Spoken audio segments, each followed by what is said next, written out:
नौजवान खतीब बेबाक हजरत मौलाना अमजद साहब इस्लाही मोहतमिम जामिया दारुल तालीम तरफियत हुसैन नगर को मैं मदऊ करूँ आप हजरात के सामने इस शेर के साथ कि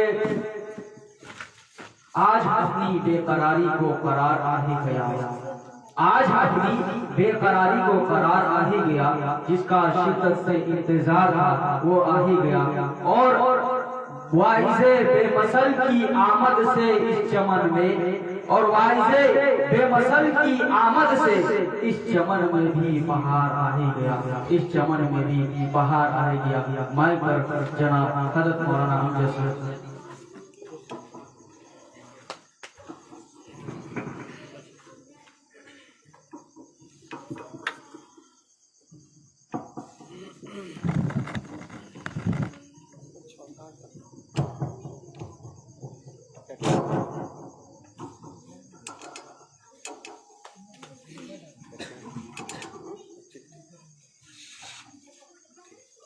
درود پاک پڑھنے والے یا رب صلی وسلم دائما ابدا علی حبیبک خیر الخلق کلہم نحمده ونصلی علی رسوله الکریم اما بعد فاعوذ باللہ من الشیطان الرجیم بسم اللہ الرحمن الرحیم لقد کان لکم فی رسول اللہ اسوۃ حسنہ۔ معزز معطر حضرات علماء کرام، سامعین اعظام، نوجوانان اسلام، پردہ نشین خواتین، ماں و بہنیں، تقریباً بعد نماز عشاء سے آپ حضرات متصلاً دین کی باتیں نثر اور نظم کے انداز میں سماعت فرما رہے ہیں۔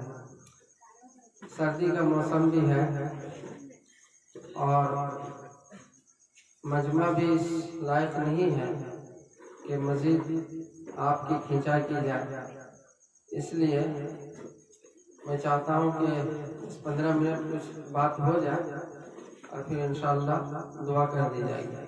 آپ حضرات سے گزارش یہی ہے کہ جتنے لوگ بھی ہیں دل کے کان کو کھول کر دل جمعی کے ساتھ بیٹھے بھی اور سنے بھی اور ارادہ کر لیں کہ انشاءاللہ اس پر عمل کریں۔ ہمارے آفتاب صاحب اور فہیم صاحب کی طرف سے یہ آنن فانن آج کا یہ پروگرام طے کر دیا گیا۔ ہم کو لگتا ہے بہت زیادہ تیاری کا موقع نہیں ملا، ورنہ سکوڑی میں تو بہت کم اس طرح دیکھنے کو ملتا ہے۔ بہرحال دوستو، اللہ کے رسول سرکار مدینہ صلی اللہ تعالی علیہ وسلم کی ذات گرامی زندگی کے ہر موڑ میں رہبری کرتے ہیں۔ اللہ کے نبی کی زندگی کا کوئی ایسا موڑ نہیں ہے جہاں ہمیں تعلیم نہ دی گئی اور ہمارے طرف درس رہبری نہ کی گئی۔ اسی لیے اللہ نے فرمایا لقد کان لکم فی رسول اللہ اسوۃ حسنہ۔ ہم نے جو زندگی گزارنے کے لیے تمہارے سامنے ایک آئیڈیل بھیجا، ایک سیمپل بھیجا، ایک نمونہ بھیجا، اس کو تم اپنی زندگی میں اتارنا اور اس کو تم فالو کرو، اپنی زندگی میں داخل کرو۔ پھر ہم کیا کریں گے؟ قل ان کنتم تحبون اللہ فاتبعونی یحببکم اللہ ویغفر لکم ذنوبکم اللہ غفور رحیم۔ اگر تم اس نبی کی زندگی کو اپنی زندگی کے مطابق ڈھال دو گے، اپنی زندگی ان کی زندگی سے ملا لو گے، تو ایک دم ہم تمہارے گناہوں کو معاف کر دیں گے اور تمہیں ہم بخش دیں گے۔ ہم تو بہت بڑے بخشنے والے اور رحم و کرم کرنے والے غفار و ستار ہیں کہ محمد سے وفا تو نے تو ہم تیرے ہیں، یہ جہاں چیز ہے کیا لوح و قلم پہ سب تیرے قدموں میں جھکا دیں جب تم میرے نبی کی زندگی کو فالو کرو۔ اب ذرا سمجھیے فالو کہاں کہاں نبی کی زندگی کو کرنا ہے؟ نماز میں، روزہ میں، حج میں، زکات میں، بس فقط یہ دھوکہ ہے شیطان کا۔ آپ کو ایک مثال دے کے سمجھاتے ہیں۔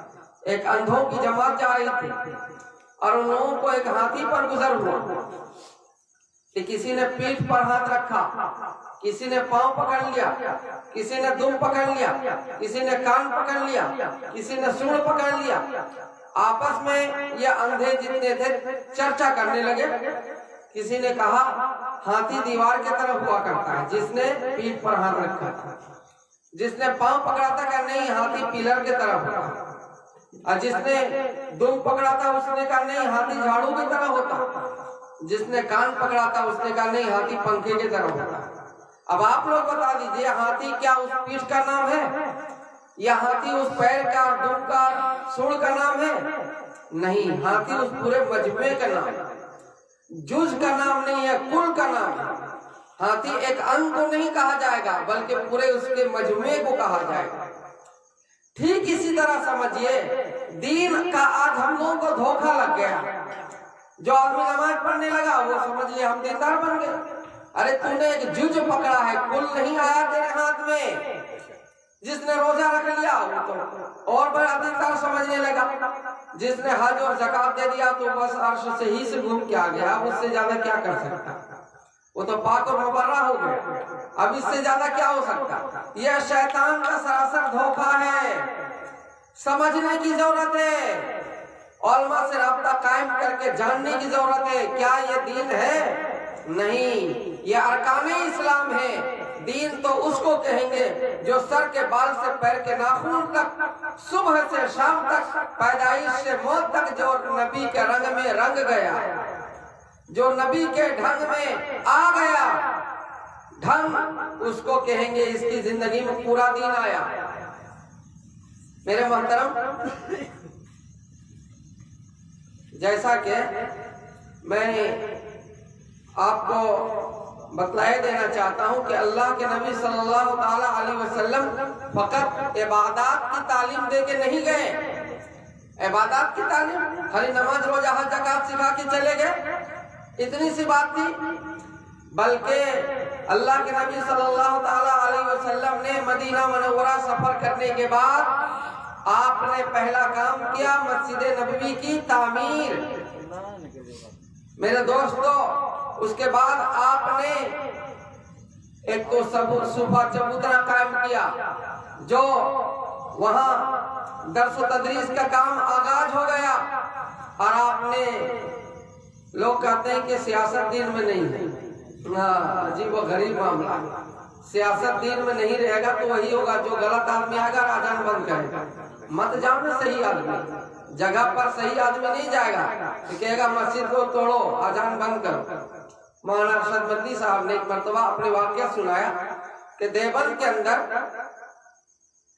जब इलेक्शन होने लगा एमएलए की, तो उस वक्त जो है कई उम्मीदवार खड़े हो गए। मैंने मना किया कि बस इतना ज्यादा मत खड़ा हो, लेकिन लोग खड़ा हो गए। उसके बाद जिसको नहीं आना था वो आ गया देवबंद जैसी सरजमीन पर, और उसने आकर कहा ये लाउड स्पीकर से अजान नहीं होगी। जब लोग मौलाना अरशद मदनी के पास आए कि हजरत ऐसा ऐसा हो गया, अब क्या किया जाए? उन्होंने कहा अब क्यों आए? जिस वक्त मना किया उस वक्त समझ में बात नहीं आई, अब आई हो मेरे पास। तो कहने का गलत और मकसद ये है मेरा, सही आदमी जगह पर नहीं आएगा तो गलत आदमी आएगा कि नहीं? वहां तो गलत फैसला और जजमेंट लेगा कि नहीं? इसीलिए उलमा को आगे आना चाहिए। सियासत एक दीन का हिस्सा है। ये लोगों को आज अकल के अंदर पर्दा पड़ गया, धोखे के शिकार हो गए कि दाढ़ी टोपी वाला क्यों आ रहा है, इसका काम नहीं है, हालांकि उसी को आना चाहिए। देखिए मौलाना अजमल साहब कई साल से मुसलसल आसाम के अंदर जीतते रहे, कभी कोई हादसा नहीं हुआ, 20 साल से कोई हंगामा नहीं हुआ। इस साल हार गए। अब देखिए त्रिपुरा के अंदर क्या हो रहा, तकरीबन 16 मस्जिद अभी जल रही है, कुरान को जलाया जा रहा है, माँ बहनों की इज्जतें लूटी जा रही है। मत न आइए सही आदमी सही जगह, ले आइए गलत आदमी को, अंजाम हम भुगतने के लिए तैयार रहे। इसलिए मेरे दोस्तों, ये भी दीन का एक बहुत बड़ा हिस्सा है। मौलाना अली मियां नदवी रहमतुल्लाह लिखा है, अगर सियासी शऊर तुमको नहीं रहा तहज्जुद गुजार तो छोड़ो, सब तहज्जुद गुजार बन जाए। अगर सियासी शऊर नहीं रहा तो सब तहज्जुद गुजार होने के बावजूद अगर सियासी शऊर खत्म हो गई तो तहज्जुद तो छोड़ो, फर्ज नमाज भी तुमको पढ़ना मुश्किल हो जाएगा, फर्ज नमाज भी मुश्किल हो जाएगा। आज सियासी शऊर है तुम्हारे पास, कोई नमाजी नहीं है, इंशाअल्लाह फिर से ये सब के सब तहज्जुद गुजार बन जाएगा। इसीलिए हजरत मौलाना हुसैन अहमद मदनी ने सियासत की है। कैसे रेशमी रुमाल की तहरीक चलाई गई देवबंद से, ये सियासत नहीं थी? रेशमी रुमाल की तहरीक चली कि नहीं चली? किस तरीके से मेरे दोस्तों अंग्रेज से मुकाबला किया गया, उलमा इकराम आगे बढ़े और दिल्ली के चांदनी चौक से पेशावर तक कोई दरख्त नहीं था जिसमें उलमा का सर नहीं लटकाया गया। आलिम बोलते कि ठीक है भाई आपको जो करना है करो, हम आगे नहीं बढ़े तो सर कटता। लेकिन दोस्तों इन हजरात ने आगे बढ़कर अंग्रेज के खिलाफ जंगें लड़ी हैं। सन 1857 से लेकर 1947 तक 100 साल पहले सिर्फ मुसलमानों ने जंग आजादी लड़ी है, 100 साल तक। बाद में ये लोग कुछ कुछ आके शामिल हो गए। इसको हम समझने के लिए तैयार ही नहीं कि इस मुल्क के अंदर हम कोई किरायादार नहीं है, हकदार हैं। इसको समझ लीजिए आप अच्छी तरीके से, इस मुल्क के अंदर किरायादार नहीं है, हम पर एहसान नहीं किया गया। सुनिए मेरी बात, लोग कहते हैं पाकिस्तान आपको दे दिया, आप चले जाओ वहां, और हम भी एहसास से कमतरी के शिकार हो जाते हैं कि ठीक है तो कह रहा पाकिस्तान आधा काट के दे दिया, तो हम लोग को अब हिंदुस्तान में कहाँ है? कान खोल के सुन लीजिए और उसको जाके सुना दीजिए।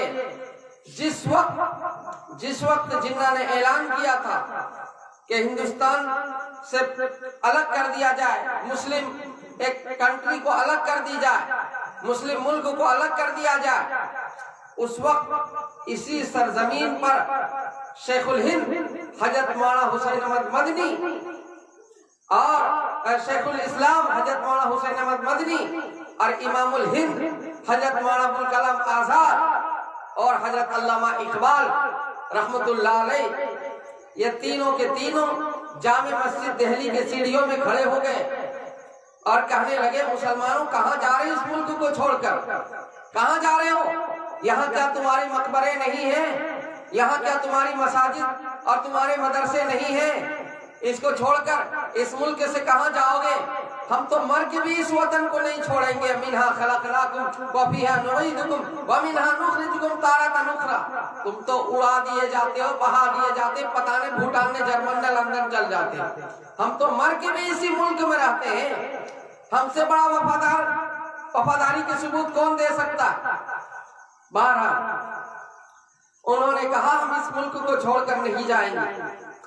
पंजाब और हरियाणा के इलाकों में जा जाके हाथ जोड़ते थे मौलाना हुसैन अहमद मदनी और मौलाना अबुल कलाम आजाद और कहते थे मुसलमानों मुल्क को दो टुकड़ा होने मत दो, इस मुल्क को एक ही मुल्क रहने दो।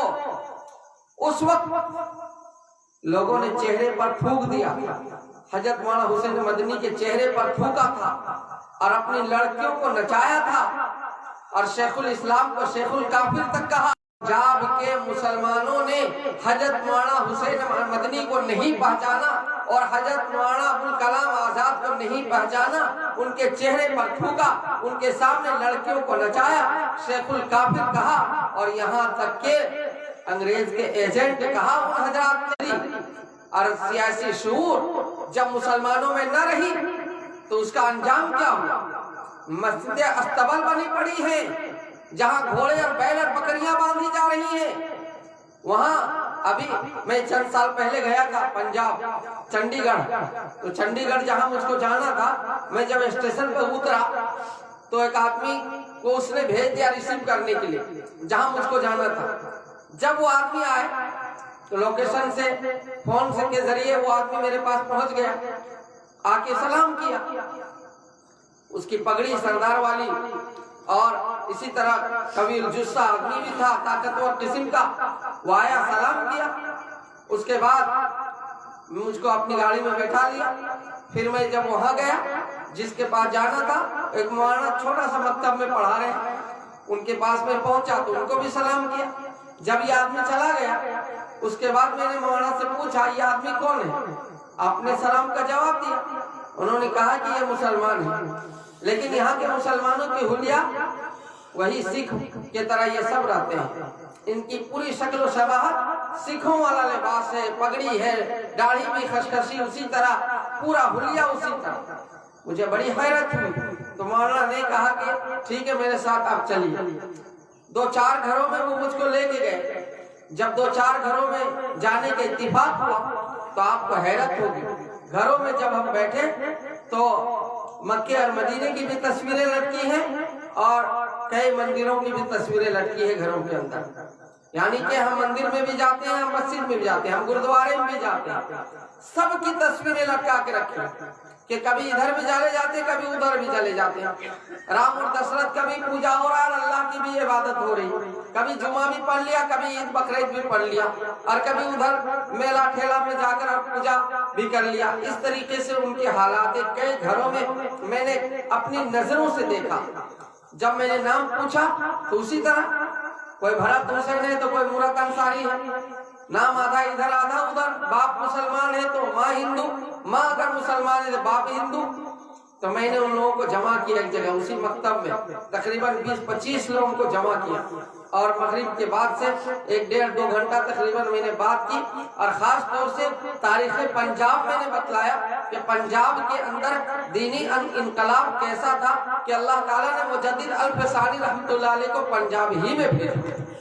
کتنی بڑی شخصیت ہے آپ کو پتا بھی ہے، مجدد الفسانی رحمۃ اللہ علیہ جو حضور صلی اللہ علیہ وسلم کے بعد 1000 سال کے بعد ایسی شخصیت پیدا ہوئی جو پنجاب کے سرہند شریف میں آج بھی ان کا مقبرہ ہے۔ اکبر سے انہوں نے پنگا لیا تھا، جب اکبر بادشاہ نے ایک دین نیا چالو کر دیا تھا جس کا نام تھا دین الہی۔ اکبر نے ایک نیا دین چالو کیا تھا، کچھ ہندوؤں سے لیا، کچھ مسلمانوں سے لیا، کچھ عیسائیوں سے لیا، ایک نیا دین بنا دیا کہ یہ سب پرانا ہو گیا، یہ نیا دین۔ اس وقت مجدد الفسانی رحمۃ اللہ علیہ نے کہتے سیاست میں مولوی کو نہیں آنا چاہیے، ان سے بڑا کوئی آ سکتا ہے، پھر 1000 سال گزرے گا تب وہ ایسے مجدد پیدا ہوگا۔ مجدد الفسانی کہتے ہیں 1000 سال کے بعد ایسی شخصیت جنم لیتی ہے۔ مجدد الفسانی رحمۃ اللہ علیہ نے وہ اکبر سے کہا کہ یہ دین نہیں ہے، جو تو نے دین چالو کیا یہ دین نہیں ہے، دین تو اللہ کے رسول کے زمانے میں مکمل ہو گیا، الیوم اکملت لکم دینکم واتممت علیکم نعمتی ورضیت لکم الاسلام دینا۔ یہ دین نہیں ہے جو دین تم پیش کر رہے ہو۔ تو اکبر نے اپنے دربار میں بلایا مجدد الفسانی رحمۃ اللہ علیہ، تو اکبر بادشاہ نے اپنا جو وہ عدالت میں لوگ داخل ہوتے تھے تو اس کے اندر ایک چھوٹا سا دروازہ ہوا کرتا تھا، لوگ اس میں اپنا سر جھکا کر کے تعظیم کرتے ہوئے اکبر کے پاس جاتے تھے، یوں آپ کھڑے نہیں جا سکتے تھے، اکبر کے پاس جانا ہے تو جھک کے جانا، اس لیے دروازہ چھوٹا بنایا تھا تاکہ اس میں سب تعظیم کرتے ہوئے داخل ہو۔ جب مجدد الفسانی رحمۃ اللہ علیہ نے دیکھا کہ یہاں تو جھکنا پڑے گا تو انہوں نے ترکیب سوچ لیا کہ یہاں پہلے پاؤں گھساتے ہیں، پہلے پاؤں گھسایا۔ حضرت مجدد الفسانی رحمۃ اللہ علیہ نے اکبر کو اور غصہ آیا اور انہوں نے گوالیر کے جیل میں ان کو بند کر دیا۔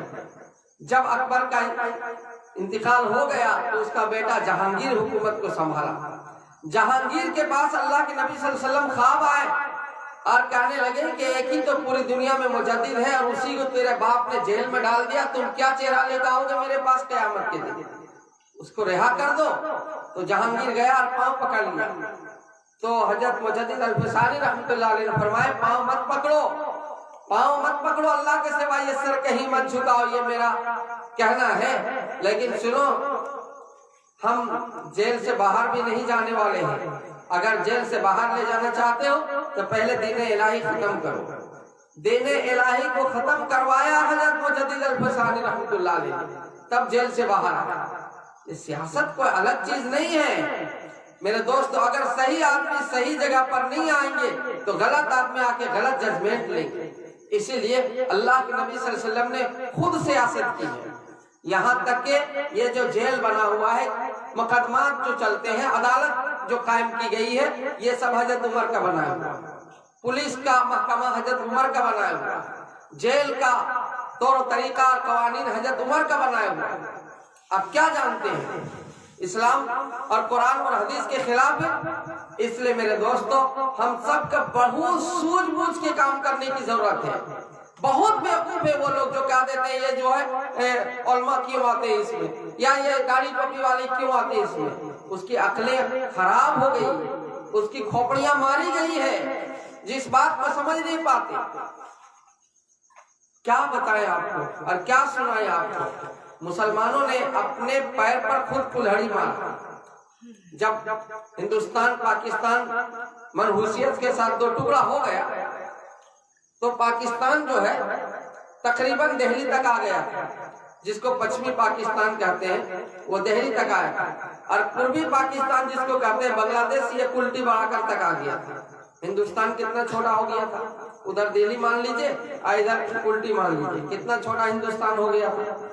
लेकिन जब मौलाना हुसैन अहमद मदनी ने कहा नहीं जाएंगे इस मुल्क को छोड़कर, और मौलाना अबुल कलाम आजाद ने कहा नहीं जाएंगे इस मुल्क को छोड़कर, फिर इसको हिंदुस्तान को बढ़ाया गया और बांग्लादेश को उधर ले जाया गया और पाकिस्तान को वहां बाघा बॉर्डर तक पहुंचा दिया गया। मेरे दोस्तों, तो हम इस मुल्क में किरायादार हैं, हम इस मुल्क के अंदर बराबर के हकदार हैं कि नहीं। जब आजादी मिल गई और हिंदुस्तान आजाद हो गया, उस वक्त हिंदुस्तान को चलाने के लिए सन 1950 के अंदर 26 जनवरी के दिन में संविधान लिखा गया, संविधान तैयार किया गया कि इस मुल्क को कैसे चलाओगे। तो जब संविधान बनाया गया, लिखा गया, उस वक्त हमारे उलमा इकराम ने कहा इसको सेकुलर मुल्क बना, इसको जमहूरियत के साथ जोड़ा, इसको हिंदू राष्ट्र बनने नहीं दिया, मुस्लिम राष्ट्र बनने नहीं दिया, सिख और ईसाई राष्ट्र बनने नहीं दिया। इसके बायलॉज के अंदर लिखा हुआ जो संविधान के बाबा अम्बेडकर ने लिखा है, तो उसके अंदर ये कानून लिखा गया कि इस मुल्क के अंदर जो भी अपने मजहब पर चलना चाहे खुल के चल सकता है, और अपने मजहब को कोई बदलना चाहे तो आराम से बदल सकता है, अपने मजहब की तबलीग करना चाहे तो खुद कर सकता है। तीनों बातें लिखी हुई है संविधान के अंदर। 1950 में लिखा गया, क्या लिखा है कि इस मुल्क के अंदर जो भी अपने मजहब पर चलना चाहे खुल के आजान देगा, खुल के नमाज पढ़ेगा, खुल के पूजा करेगा, खुल के जो भी जिस मजहब में है अपने मजहब पर चल भी सकता है, अपने मजहब को तब्दील करना चाहे खुशी से तो कर भी सकता है, और अपने मजहब की तबलीग भी कर सकता है, इशाअत भी कर सकता है। लेकिन आज हालत क्या है, हम ही को इस मुल्क में ज़र्ब कोट की जा रही है। अजान बंद तो तबलीग बंद, तो मदरसे बंद तो मदरसों को दहशतगर्दी का अड्डा, तो अजान से हमें खलल होने लगी। तो इस संविधान जो बनाया गया ये हमारे उलमा का इसमें बहुत बड़ा रोल है। सुन लीजिए, अगर उलमा उस वक्त आगे ना आते तो हमारा आधार कार्ड और उनका आधार कार्ड एक जैसा नहीं बनता, हमारा पासपोर्ट और उनका पासपोर्ट एक जैसा नहीं बनता। आज अल्लाह का फजल है, उलमा का देन है, उन्होंने उलमा इकराम ने कहा ये जमहूरी मुल्क रहने दिया जाए, और महात्मा गांधी से कह दिया आप ही महात्मा बन के रहिए। 1200 रुपया मुस्लिम फंड से महात्मा गांधी को उस वक्त दिया गया था हिंदुस्तान के दौरा करने के लिए। हम अपनी तारीख को ही भुला दिए और उलमा इकराम की जो सियासत थी उसको हमने गंवा दिया, है कि नहीं, कि किस तरीके से इस मुल्क को सींचा गया और उलमा इकराम ने अपने खून की नदियां बहाई। आज भी दारुल में खूनी मस्जिद है, खून की नदियां बहाई गई। हम भूल गए इस मुल्क के अंदर कि हम हकदार हैं, हम किरायादार नहीं हैं, और बराबर के हम हिस्सेदार हैं। जितना उसका हक है उतना हमारा हक है। मेरे मोहतरम, ये सब तारीख जानने की जरूरत है कि हमने इस मुल्क को दिया क्या है। हजारों लाखों जाने गई हैं, تب یہ ملک آزاد ہوا۔ بہرحال بات لمبی ہو رہی ہے، مختصر یہ ہے کہ سیاسی شعور بھی پیدا کرنے کی ضرورت ہے اور ایسے افراد کا انتخاب کریں جو ہمارے مسیحا بن سکے، ہماری ضرورتوں کو جان سکے۔ آدمی تو ڈکیت بن کر کے گھستا ہے کہ ہمارا بس اتنا ہو جائے ایک بار جیتنے کے بعد کہ ہمارے ساتھ پشتوں تک سوچنا نہ پڑے۔ تو ایسی کوئی خدمت نہیں کر سکتا۔ بڑا قوم کا حاکم قوم کا خادم ہوتا ہے، قوم کا حاکم قوم کا خادم ہوتا ہے۔ اس نیت سے اور اس ارادے سے ہم کو کھڑا بھی ہونا چاہیے اور ہم کو ایسے اشخاص کی تشخیص بھی کرنی چاہیے۔ میرے دوستو، اسی انداز سے اگر ہم اپنے آپ کو سنبھال کے چلیں گے، اپنے ووٹ کو قیمتی سمجھیں گے، ایک ووٹ سے کایا پلٹ جاتا ہے، پلٹتا ہے کہ نہیں پلٹتا ہے۔ ووٹ کو ہم برباد نہیں ہونے دیں گے، ہم قیمتی سمجھ کے صحیح جگہ پر دیں گے، انشاءاللہ اس کا ثمرہ ہمیں دنیا میں ملے گا، آخرت میں بھی ملے گا۔ دنیا میں ملے گا، آخرت میں ملے گا۔ بہت لوگ کہتے ہیں ووٹ دینا نہیں، آپ کا فرض ہے۔ اگر آپ نے نہیں دیا اور اس کی وجہ سے غلط آدمی آ گیا اور غلط فیصلہ لیے تو اس گناہ میں آپ بھی شریک ہیں، اس جرم میں آپ بھی شریک ہو گئے۔ اس لیے صحیح انتخاب کرنا ہمارے اوپر فرض ہے۔ ہم اپنی عورتوں کو، اپنے بالغ لڑکوں کو اور گارجن کو سب کو متوجہ کریں، چھوٹا الیکشن ہو یا بڑا، کسی میں بھی ہم کو چکنا نہیں چاہیے، رکنا نہیں چاہیے، صحیح جگہ پر انتخاب کرنا چاہیے۔ اللہ تعالیٰ ہم سب کو صحیح دین کی سمجھ عطا فرمائے اور سیاسی شعور بھی ہم سب کو نصیب فرمائے، اور اللہ تعالیٰ ان ظالموں کی حکومت سے ہم سب کو نجات عطا فرمائے۔ بہت برے حالات سے گزر رہے ہیں، اب بھی ہم نہ جاگیں گے تو اور اس سے برا دن دیکھنے کو ملے گا۔ اللہ ہم سب کو حفاظت فرمائے، اللہ ہم سب کو معاف فرمائے۔ اللہ تعالیٰ ہم سب کو کہنے سننے سے زیادہ عمل کی توفیق عنایت فرمائے۔ وآخر دعوانا ان الحمدللہ۔